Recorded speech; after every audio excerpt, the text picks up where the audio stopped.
He slapped a homeless veteran for asking for food. The notification lit up Reaper's phone at 11:37 p.m.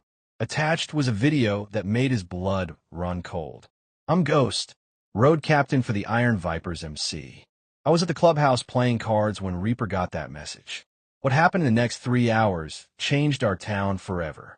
Old Sam had been a fixture outside Miller's gas station for 6 years. Everyone knew him. Vietnam veteran, Purple Heart recipient, lost everything to PTSD and bad luck. He never panhandled aggressively, never caused trouble, just sat on the bench with his torn backpack and thanked anyone who showed him kindness. The Iron Vipers made sure Sam ate. Every week, one of us would stop by with food, coffee, sometimes clean clothes. He always refused money, said he didn't earn it. Sam had saved Reaper's father's life in Da Nang in 1968. Carried him 3 miles through enemy territory with a bullet in his own leg. Reaper's dad died 10 years ago, but before he passed, he made Reaper promise to look after Sam. To us, Sam wasn't homeless.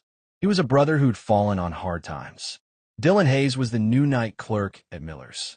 22 years old, thought he was tough, had a history of picking on people he considered beneath him. He'd been working there for 2 weeks. Tonight, he made the worst mistake of his life. The video showed everything.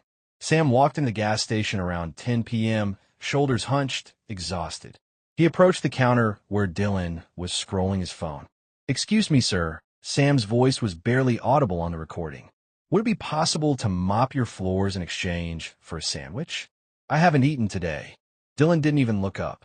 "We don't give handouts to bums." "I'm not asking for a handout," Sam said quietly. "I'm offering to work." I said no. "Get out." Sam turned to leave. That should have been the end of it. But Dylan wasn't done. He came around the counter and shoved Sam from behind.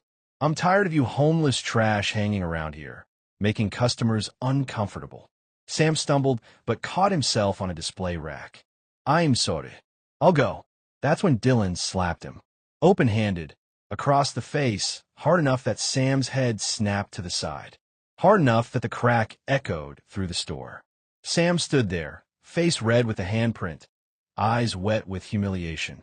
He didn't raise his fists, didn't shout, just whispered, "I'm sorry," picked up his backpack and walked out. 3 customers witnessed it. One of them, a 17-year-old girl named Maya, recorded the whole thing and posted it with shaking hands. The video went viral in our town within 20 minutes. It reached Reaper at the clubhouse at 11:37 p.m. He watched it once. His jaw clenched tighter with each second. When it ended, he stood up from the card table without a word. "What's wrong?" I asked. He turned his phone toward me. I watched the video. My hand started shaking. "That's Sam," I said. "I know." Reaper's voice was dangerously quiet. "Gear up. We ride." "Where?" "Miller's gas station. Right now." Within 15 minutes, word had spread through every Iron Viper in the county. Reaper sent one text to the club group chat. "Sam was assaulted at Miller's. Riding now." All chapters respond. 60 bikers showed up. Some came from 30 miles away. Some left family dinners mid-meal. Some were in bed and got dressed again. When the Iron Vipers call for all chapters to respond, you respond. We rolled out at midnight. 60 motorcycles in formation, engines roaring like thunder, headlights cutting through the darkness. People came out of their houses to watch us pass. The ride to Miller's gas station took 12 minutes. We could have made it in 8, but Reaper kept us in tight formation. This wasn't a race. This was a statement. When we arrived, we filled the entire parking lot. 60 bikes parked in perfect rows. 60 bikers dismounted in unison. The gas station fell silent. Dylan was behind the counter, still on his phone. He looked up and his face went pale. Through the windows, he saw an army of leather vests, patches, and hard faces staring at him. Reaper walked in first. I was right behind him with 10 others. The rest surrounded the building. "Where's Sam?" Reaper asked. His voice was calm, too calm. Dylan's hands trembled. I don't know who that is." "The man you slapped an hour ago." "Look, he was bothering customers." "Where is Sam?" "He left. I don't know where he went." Reaper leaned on the counter. "You put your hands on a United States Marine Corps veteran who fought for this country while you were still in diapers. You humiliated a man who's earned more respect than you'll ever deserve. And you did it because you thought he was weak. Dylan backed toward the storage room door. I'm calling the cops. Good. Call them. Reaper didn't move. Tell them 60 bikers are here to make sure you never touch Sam again. I walked to the cooler and grabbed every sandwich, hot dog, and pre-made meal they had. Loaded them into a bag. This is for Sam. You got a problem with that? Dylan shook his head frantically. Smart choice. I dropped $60 on the counter. That should cover it. Reaper wasn't done. From now on, Sam gets anything he wants from this store. Free. You got that? I can't authorize that. I'm not asking the clerk. I'm telling the manager. Reaper pulled out his phone and dialed the number posted behind the counter. The manager, a man named Tom Rodriguez, answered on the third ring. Miller's gas station. Mr. Rodriguez, this is Reaper from the Iron Vipers. Your night clerk just assaulted a homeless veteran on camera. It's already gone viral.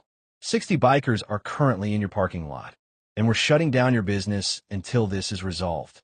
Wait, what? Who is this? Turn on your security cameras. Look at your parking lot. Silence. Then, oh my God. Here's what's going to happen, Reaper continued. You're going to fire Dylan effective immediately.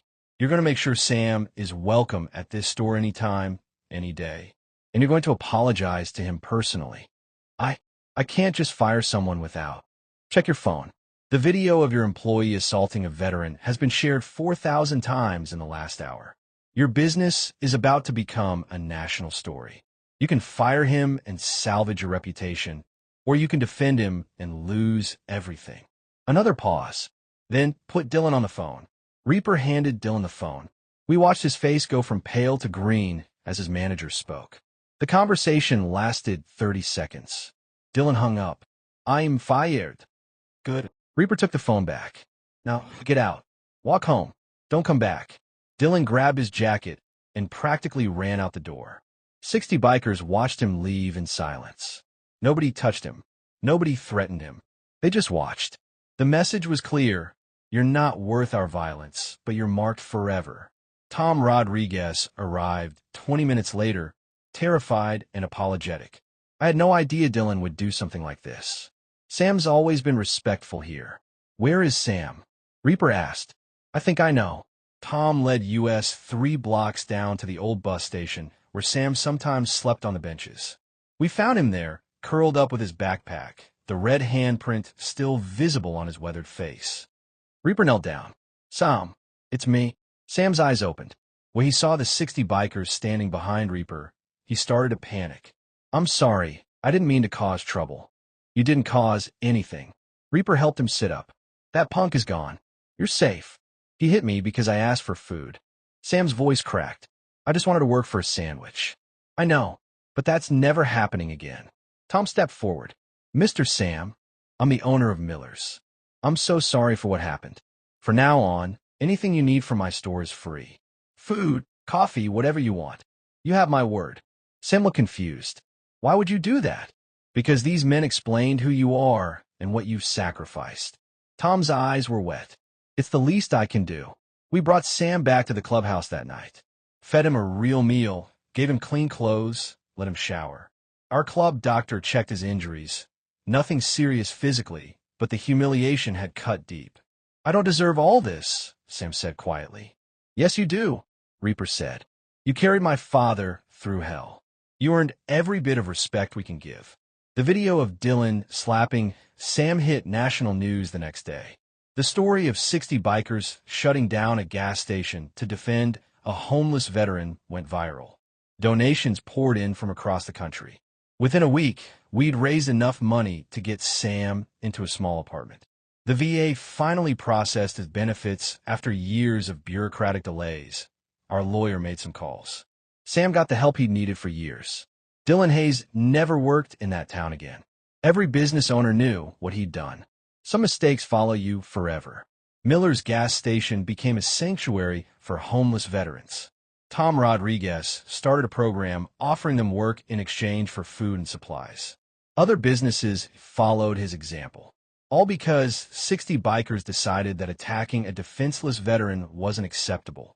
Sam still visits the clubhouse every Thursday. He's clean now, has his own place, sees a therapist for his PTSD. He's not homeless anymore, but he'll always be family. The Iron Vipers learned something that night. Sometimes the most important rides aren't about partying or showing off. Sometimes they're about showing up for people who can't defend themselves. Sometimes 60 motorcycles shutting down a gas station at midnight is exactly the right response when someone disrespects a man who fought for his country. And sometimes the scariest-looking people are the only ones who remember what honor actually means. Dylan learned that too late. Sam learned he was never truly alone. And our town learned that the Iron Vipers protect family, all of it.